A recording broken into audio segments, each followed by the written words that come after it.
When it came to Georgia's new voting law, the US president didn't mince his words. It's an atrocity.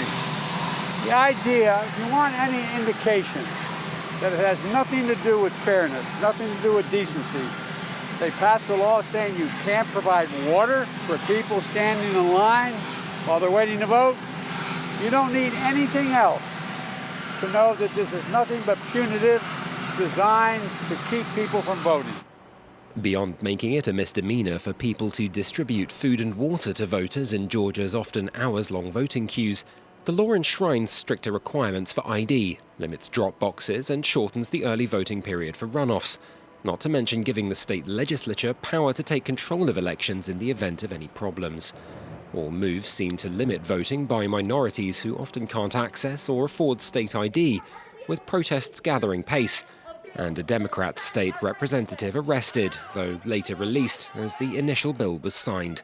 For Georgia's Republicans, though, it comes down to an often repeated refrain over voter fraud, despite little in the way of evidence.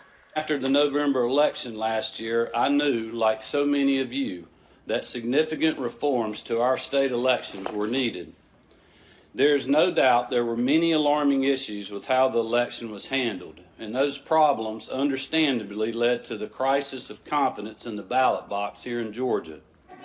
Georgia is just one of at least 40 states where Republicans are pushing for similar legislation likely to affect those economically worse off, like black people and other minorities.